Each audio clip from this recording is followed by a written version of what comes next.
if you are a parent, please listen to me, okay?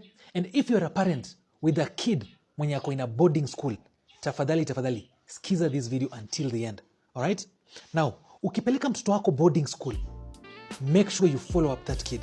You know, most parents wanna assume just because the baby ako huko, ako in the care of what? Teachers. Atakula, atalala na atasoma. Nothing worse can happen to this kid. I used to pee on my bed. Nilikuwa nakojoa. Alikuwa na jam. Alikuwa ananiambia mbona unashinda umekojoa. Endo uandike hiyo mattress. I think she got pissed off with me because ya kukojoa. Thank God. I think it was protection in a way. Guys, I don't think I've seen Kenyans have such a serious conversation about boarding schools in years. Ever since the tragic fire at Utumishi Girls, social media has completely shifted. Instead of only mourning the victims, thousands of Kenyans are now asking a much bigger question. Are our boarding schools still safe? The reactions have been intense. Today, we're going to go through these viral reactions one by one, break down the arguments being made, separate emotion from evidence, and ask one important question.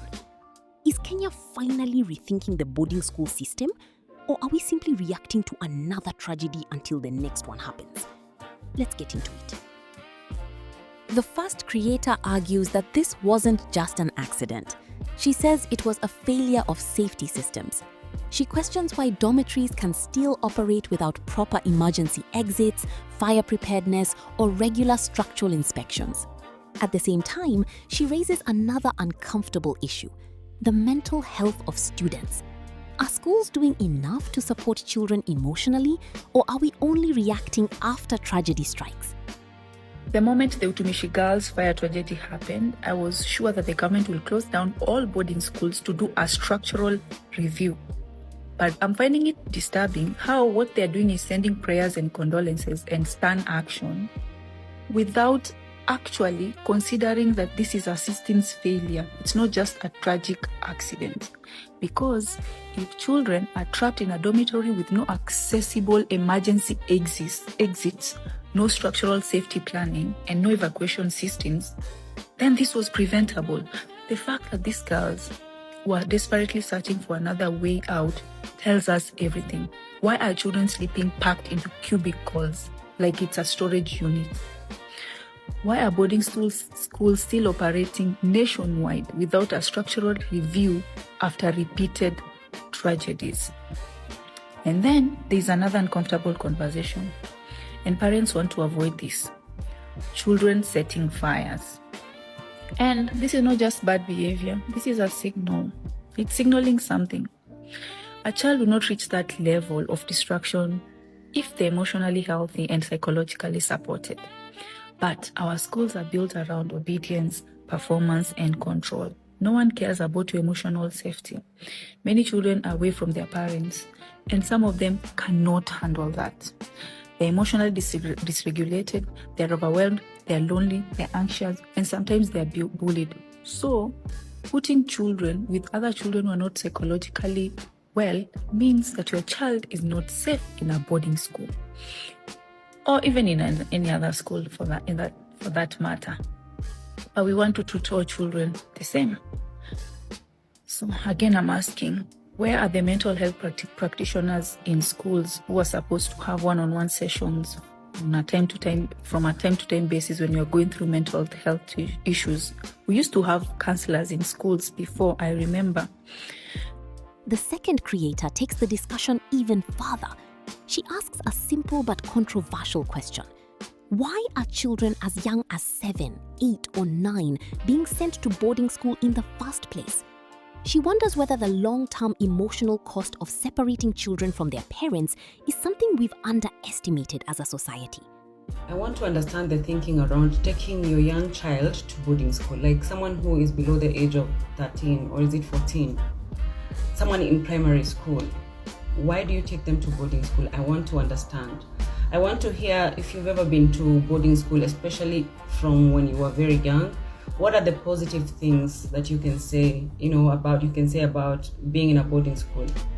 And what are the negative things? Because I only know honestly of negative. I have 2 friends of mine who went to boarding school when they were very young. Right now, of course, they're grown-ups. They do not go home. They do not have a relationship with their parents. They like being alone. Like they wako tu sawa hivyo.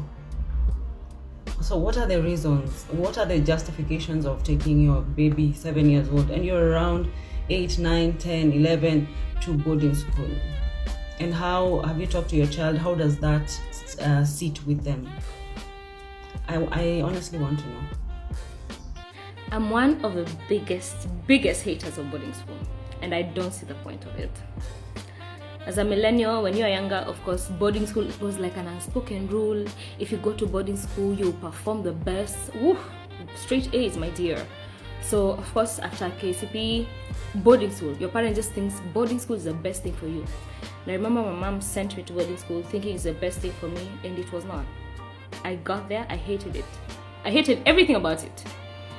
I hated the fact that the Form 4s were just walking naked. I hated that now I have to, obey the older girls.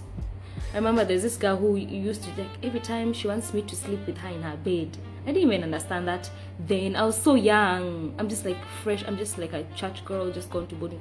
Oh, Michelle, come, we sleep in my bed. And she's a mom. You have to, Anyway, I used to do it, but I used to pee on my bed. Nilikuwa nakojoa. Alikuwa na jam. Alikuwa ananiambia mbona unashinda umekojoa. Endo uandike hiyo mattress. I think she got pissed off with me because ya kukojoa. Thank God. I think it was protection in a way. But I'm one person who does not like boarding school. I went back home and I told my mom, I'm not going back. And mind you, I didn't go back.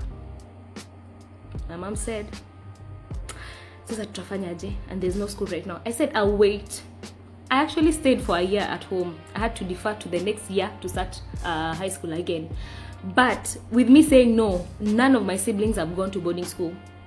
And especially now that you can send your child to boarding school and they come back dead, before they will come back with something, believe it or not. Indoctrination, tabia zingine zinakaa sijui nini, mtoto akona depression nini, frustration because of bullying. But now, I don't see the point of boarding school. Kana mtoto wako nyumbani, you're able to monitor them day by day. This sending them to boarding school and then they come back dead? No. So what am I thinking about today? I'm thinking about schools and more so boarding schools for primary kids. Now, I am of the opinion that we should ban, we should register all schools that are boarding schools for primary kids, because I feel that a child who is below 13, they should be with the parent. The parent should be able to interact with them every day, because these are the formative years, right? But then again, I'm here because that can't happen, and I want to hear reasons why. For example, number one, you were taken to primary school, to a boarding primary school. Was it good? Was it fun? Did you like it? Did you hate it? Did it affect you in any way, in a negative way or probably in a positive way? I want to hear. Number two, you're a parent and you have kids who are in a boarding primary school. I want to hear what was your reason.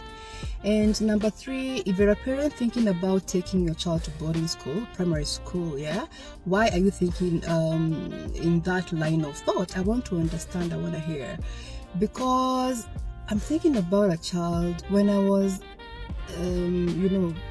grade 1 up to grade 8. We are kids, so I should be able to come home and tell my dad, my mom how my day was.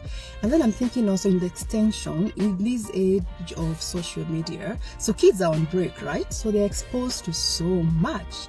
So now the kids go back to school and they want to share all that they saw on TV, on their games with their friends. So as a parent, and you have a child who's under 13, you are not in charge of how your child is being influenced in school, right?